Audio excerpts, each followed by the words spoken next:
करके वो फिर से उसे हवेली की ओर चल पड़ा। उसने कांपते पैरों से अपने ही घर में प्रवेश किया और तहखाने की ओर बढ़ चला। धीरे धीरे सधे कदमों से वो तहखाने की ओर बढ़ता चला जा रहा था। उसके दिल की धड़कन बहुत तेज हो गई थी। उसे डर लग रहा था कि कहीं यक्षिणी वहां ना आ जाए। वो उस बक्से के पास पहुंच गया। उस पर ताला लगा हुआ था। उसे उस समय याद नहीं आ रहा था कि आखिर उसने उसकी चाबी कहां रखी है। चाबी कहां रख दी है मैंने इसकी? चाबी? उसे कुछ भी सूझ नहीं रहा था। तभी उसकी नजर तहखाने में रखे या थौले पर गई। उसने उसे उठाया और ताले पर हथौले तोड़े से जोर जोर से मारने लगा। ताला ज्यादा मजबूत नहीं था। कुछ वार के बाद ही वो टूट गया। सूर्यकांत ने बक्से को खोला। उसने वो किताब निकाली और उसके पन्ने पलटने लगा। तभी उसे वहां पर दुमा दुमा सा लगने लगा। दुमा इतना देख था कि उसे खांसी आने लगी। ये दोहा कहां से आ गया? तभी यक्षिणी की आवाज फिर से गूंजने लगी। मुझे प्यार करो सूर्यकांत, तुमने मुझे बुलाया है, मेरी आज्ञा मानो। तभी सूर्यकांत की नजर तहखाने से उठती आग की लपट ऊपर गई। उसने देखा कि तहखाने में आग लग गई है और आग की लपटी उसकी ओर बढ़ रही है। वो अपने हाथ में किताब ये भाग नहीं वाला था कि वो लड़खड़ा कर गिर गया। जब तक वो पूरी तरह से झुलस कर राख में बदल जाता, वो वहां से भागने लगा। भागती भागती वो शमशान की उसी बाहरी सड़क पर पहुंच गया जहां वो पिछले कई दिनों से रह रहा था। यक्षिणी से पीछा छुड़ाने की सूर्यकांत की आखिरी उम्मीद भी झुलस गई थी। सूर्यकांत किसी तरह यक्षिणी से मुक्ति चाहता था। आखिर वो कब तक इस तरह पागलों की तरह सड़क पर रहता। उसके बाद सूर्यकांत एक बार फिर से यक्षिणी से मुक्ति के प्रयास शुरू किए। वो उस लाइब्रेरी में फिर से इस उम्मीद से गया कि उसे उस किताब की दूसरी कॉपी मिल जाए, लेकिन वो नहीं मिले। उल्टा उस लाइब्रेरियन ने उससे पुरानी किताब जल्द से जल्द लौटाने के लिए कहा। सूर्यकांत परेशान तो था, लेकिन उसे अब भी उम्मीद थी कि यक्षिणी से वो मुक्ति पा लेगा। उसने कई शमशान के चक्कर लगाए कि कोई तो योगी, कोई बाबा, कोई तांत्रिक होगा जिसके पास यक्षिणी से मुक्ति का उपाय मिलेगा। यही सोचकर वो सड़क पर जा रहा था, तभी उसे एक तेज रफ्तार कार दिखाई दी। उसने तय कर लिया कि वो इसी कार के आगे आकर अपनी जान दे देगा। सूर्यकांत बिना किसी बात की परवाह किए उस तेज रफ्तार कार के आगे आ गया। कार आकांक्षा चला रही थी। हालांकि आकांक्षा ने सही समय पर ब्रेक लगा दिया था, इसलिए सूर्यकांत के सिर पर मामूली सी चोट लगी, लेकिन चोट के कारण वो बेहोश हो गया था। आकांक्षा सूर्यकांत को लेकर एक प्राइवेट क्लिनिक में गई। 5-6 घंटे के बाद उसे होश आया। जब उसे होश आया और उसने खुद को अस्पताल के बिस्तर पर पाया, तो उसने मन ही मन ईश्वर को भला बुरा कहा, क्योंकि वो मरना चाहता था। उसे आकांक्षा पर भी बहुत गुस्सा आया कि उसने क्यों नहीं तेज रफ्तार कार उस पर चढ़ा दी।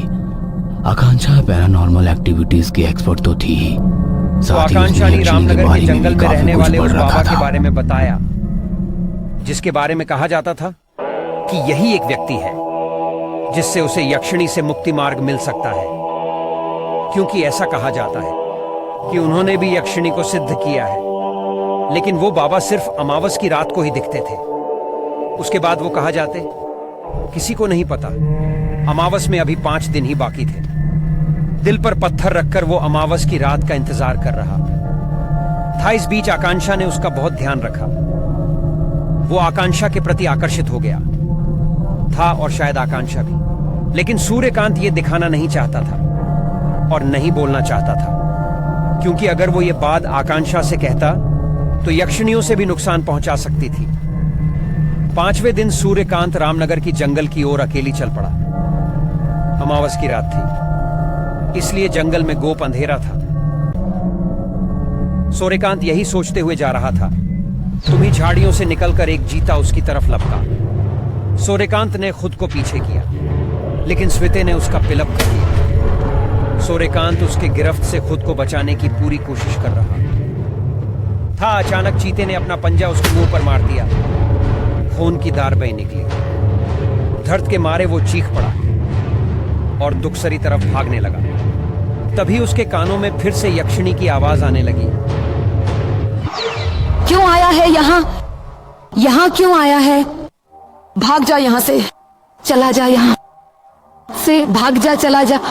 सूर्यकांत ने पीछे मुड़कर देखा तो वहां कोई चीता नहीं था और ना ही उसके चेहरे पर उसके पंजों द्वारा बना गांव। सूर्यकांत एक पेड़ के नीचे बैठकर रोने लगा। तभी दूर उसे कुछ रोशनी दिखाई दी। जंगल में रोशनी देख सूर्यकांत के वो भागता भागता रोशनी के पास पहुंचा। सिद्धा बाबा वहीं थे और अपनी आंखें बंद करके ध्यान में बैठे हुए थे। सूर्यकांत उनके पैरों के पास गिर गया और जोर जोर से रोने लगा।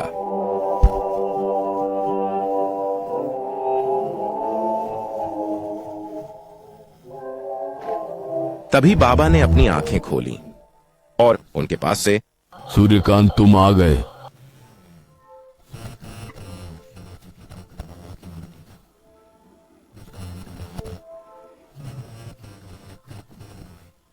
बाबा उसके मनोभाव को समझते थे।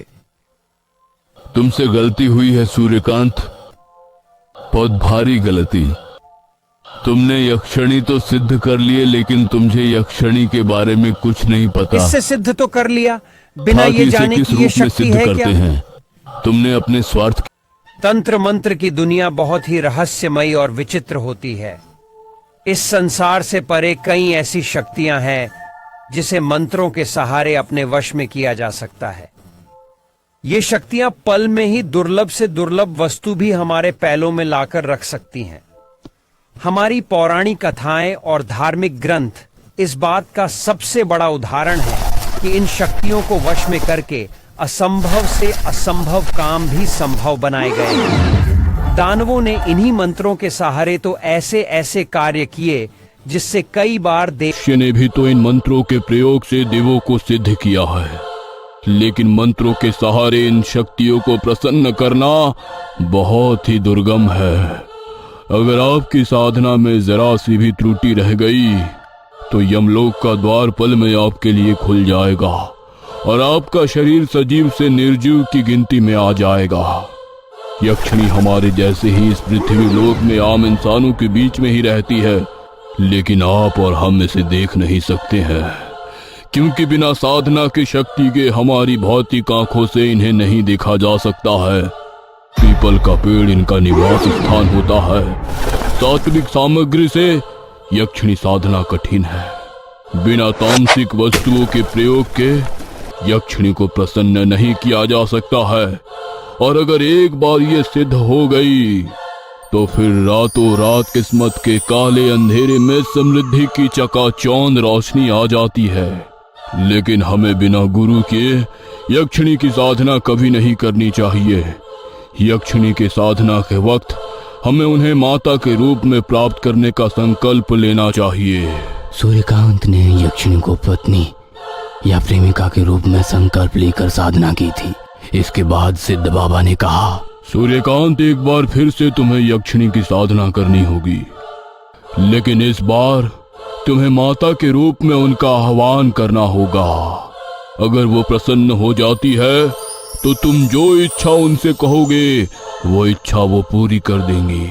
और हाँ, मां रूप में सिद्ध यक्षिणी आशीर्वाद देकर वापस लौट जाती हैं, लेकिन दूसरी साधना की राह में प्रेमिका रूप में सिद्ध यक्षिणी बहुत कांटे बोएगी।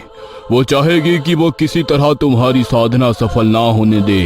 वो बहुत सारे हथकंडे अपनाएगी, लेकिन तुम्हें बिल्कुल ही दृढ़ निश्चय के साथ साधना करनी होगी।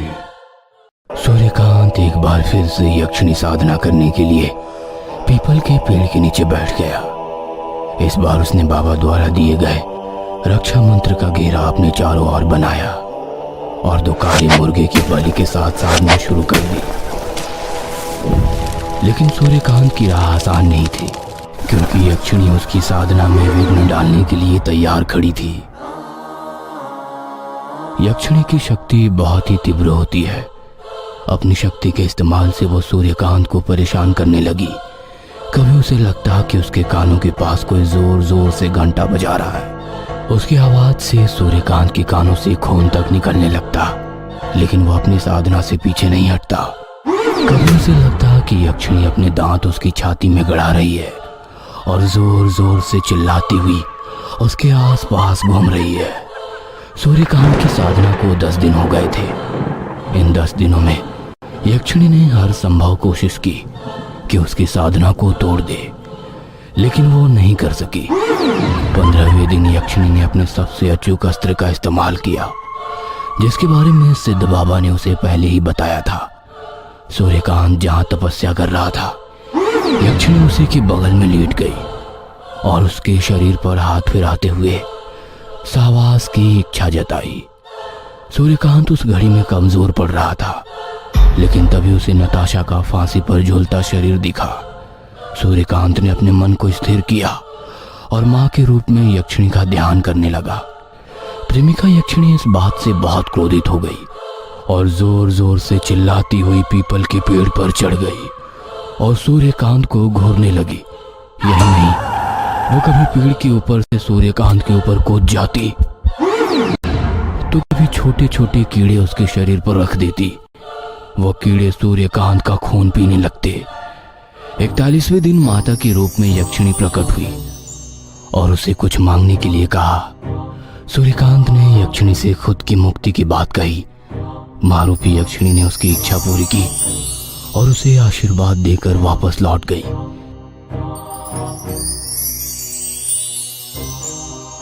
सूर्यकांत आज उसी होटल में वेटर का काम करता है जहां वो पहले किया करता था।